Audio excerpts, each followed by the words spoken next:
আজকে ঝটপট একটি রেসিপি নিয়ে চলে আসলাম। কাঁচা মাছ ভুনা করছি।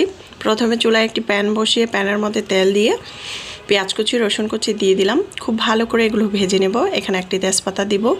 এখানে তেল 3 থেকে 4 টেবিল চামচের মতো। তারপরে আদা বাটা রসুন বাটা হাফ চামচ করে দিয়েছি। পেঁয়াজটা লাল হয়ে আসলে দিয়ে দিলাম কাঁচামরিচ। কাঁচামরিচ প্রায় 7-8টার মতো। এরকম মাছ যদি ঝোল রান্না করা হয় সেক্ষেত্রে অবশ্যই কাঁচামরিচের ঝালটা একটু বেশি দেওয়ার চেষ্টা করবেন। দিয়ে দিচ্ছি হলুদের গুঁড়া, মরিচের গুঁড়া হাফ চামচ করে দিচ্ছি, ধনিয়ার গুঁড়া, জিরার গুঁড়া হাফ চামচ করে, পরিমাণ মতো লবণ দিয়ে দিচ্ছি। দিয়ে তেলের মধ্যে খুব ভালো করে একটু ভেজে নেব। খুব ভালো করে তেলের মধ্যে মশলাটা ভাজলে তাহলে সুন্দর একটি ফ্লেভার আসে। তারপরে দিয়ে দিলাম একটু পানিটা দিয়ে নেড়েচেড়ে মিক্স করে খুব ভালো করে মশলাটাকে কষিয়ে নেব। মশলা যত কষাবেন এই তরকারিটা খেতে তত বেশি ভালো লাগবে আর মশলার থেকে সুন্দর একটি ফ্লেভার আসবে। এখন দিয়ে দিলাম তেলাপিয়া মাছ। তেলাপিয়া মাছটা এভাবে একবার রান্না করে খেয়ে দেখবেন, এত বেশি মজা।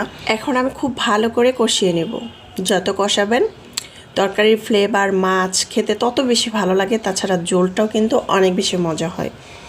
এখন উল্টিয়ে পাল্টিয়ে নেড়েচেড়ে মিক্স করে নিচ্ছি। যারা নতুন আছেন স্টেপগুলো অবশ্যই ফলো করবেন। এখানে আমি টমেটো দিয়েছিলাম দুইটি টমেটো মশলার মধ্যে আগে ভালো করে কষিয়ে নিয়েছি। তারপরে আলু ছোট ছোট করে টুকরা টুকরা করে দিয়ে তারপরে ঝোল দিয়ে আমি রান্না করে নিব। ধনেপাতা কুচি দিব।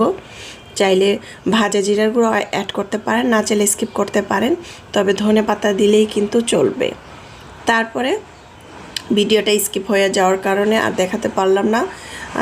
আলু দিয়েছি, তারপরে আলুটা দিয়ে কষিয়ে ঝোল দিয়ে ধনেপাতা দিয়ে রান্না করে নিয়েছি। বাটিতে পরিবেশন করে নিয়েছি। মাশাআল্লাহ, দেখতে যেমন সুন্দর খেতেও দারুণ মজা। চাইলে এইভাবে ট্রাই করতে পারেন।